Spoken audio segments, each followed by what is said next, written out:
আজকের এই ভিডিওটি আপনার জন্য দেখা খুবই জরুরি, কারণ এই ভিডিওতে আমরা আপনাকে বলবো যে কিভাবে আমরা আমাদের ফোনের সফটওয়্যার আপডেট করতে পারি।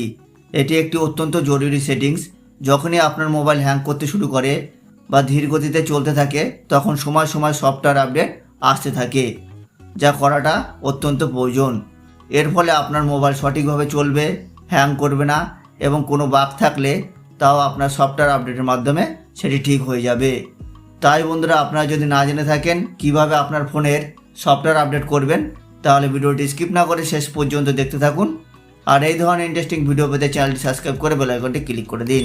তাহলে চলুন দেখানো যাক। বন্ধুরা, আপনাদের ফোনের সফটওয়্যার আপডেট করার জন্য আপনারা সর্বপ্রথম আপনাদের ফোনের সেটিংসে চলে যাবেন।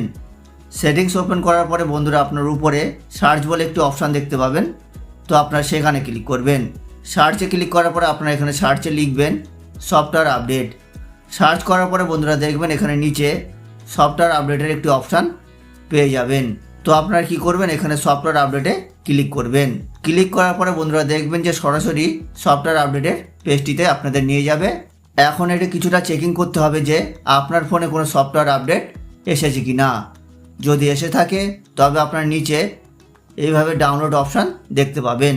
তো আপনারা কি করবেন, এখানে নিচে ডাউনলোড অপশানে ক্লিক করবেন। ক্লিক করার পরে বন্ধুরা আপনারা এখানে কন্টিনিউতে ক্লিক করবেন। কন্টিনিউতে ক্লিক করার পরে বন্ধুরা দেখবেন এটি ডাউনলোড হতে শুরু করবে। এতে আপনাদের বেশ কিছুটা সময় লাগতে পারে, কারণ আপনার ফাইলের আকার যদি খুব বড় হয় তাহলে আপনাদের বেশি সময় লাগবে। যেহেতু আমার ফাইলের আকার এখানে বেশ বড়, তাই এটি একটি মেজর আপডেট হতে পারে।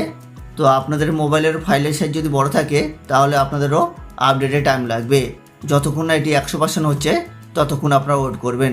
তো আপনারা এখানে দেখতে পাচ্ছেন এখানে আমার 99% ডাউনলোড হয়ে গেছে, এবং ডাউনলোড হয়ে যাওয়ার পরে বন্ধুরা দেখবেন যে এটি নিজে নিজেই ইনস্টল হওয়া শুরু হয়ে যাবে। ইনস্টল হয়ে যাওয়ার পরে বন্ধুরা এখানে দেখবেন যে অবশেষে রিস্টার্ট অপশান চলে আসবে। ব্যাস, আপনারা কি করবেন, এখানে রিস্টার্টে ক্লিক করবেন।